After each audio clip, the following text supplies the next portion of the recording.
Hello, I'm Pamela Morse.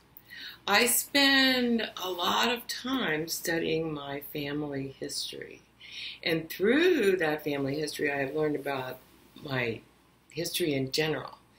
And a lot of my ancestors came in the 1600s to America, to the colonial version of America. Some came on the Mayflower. So we have an image that people came to the United States for religious freedom, but the Puritans were not so interested in religious freedom as they were interested in imposing their own religion on everyone. So the first blue laws were created so that the Puritans could have their version of Sabbath in the New World. So I found some very interesting facts I want to share with you today that I found in this book called A Treasury of American Folklore, which is excerpts edited by Terry Hardin, and there's some great stuff in here. But the law, until 1877 in Massachusetts, prohibited travel on Sunday. Think about that, 1877. They managed to keep these laws on the book.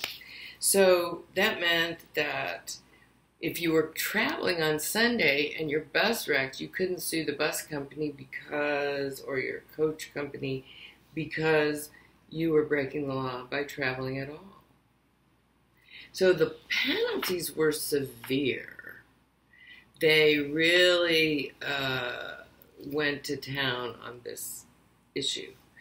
So in 1636, in Plymouth, complaint was made of great abuses in sundry places of the government, of profaning the Lord's day by travelers, both horse and foot, by bearing of burdens, carrying of packs, all upon the Lord's day, to the great offense of the godly well affected among us. It is therefore enacted by the court and authority thereof, that if any person or persons shall be found transgressing in any of the precincts in any of the township within this government, he shall be forthwith apprehended by the constable of such a town and fined 20 shillings.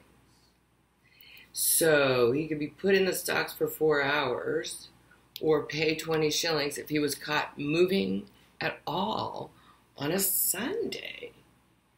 So they had a lot of trouble enforcing this because people did stuff. So they weren't allowed to go anywhere.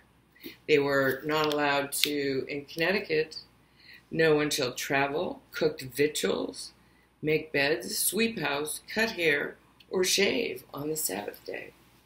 No woman shall kiss her child on Sabbath or fasting day.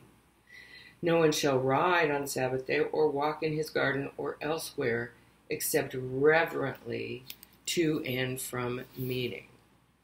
It was a case of a guy who was fined for walking too proudly because he was going to save somebody in the water. So they found him and they fined him, and when he could prove that he was running to save a drowning man's wife, they returned his fine. So they took this thing very seriously. You could be fined for sailing a boat, catching an eel. 2 lovers were fined in 1670 for sitting together under an apple tree in an orchard. So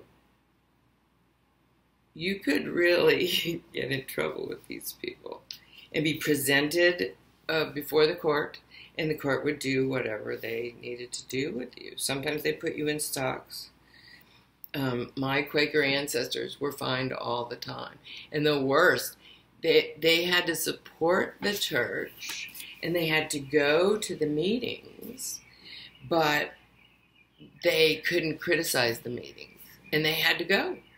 So that was pretty hard on the Quakers, and a lot of them eventually moved to Rhode Island. So you can see where the Puritan ancestors were not so just or compassionate or Christian. They were just fixated on having their way with their Sabbath, which they took from Saturday night till Sunday night. So no parties, no walking. One woman was fined for walking to her father's house. Like no movement around. You're supposed to stay home and preach to your kids. So some of these stayed on the books really a long time. In Connecticut in 1855, no shop would be open in Hartford on Saturday evening because it would be profaning the Sabbath. So slowly, these laws decreased to mean certain laws against alcohol sale on Sunday. But they started as a much more rigorous practice, and it didn't have anything to do with freedom of religion. Do you know what your ancestors were doing in 1620, 25, 30? Mine were disputing with each other about religion and sort of hiding and sneaking around to avoid Puritan rage and the stocks and fines for having a good time. So, until next time, I will say goodbye.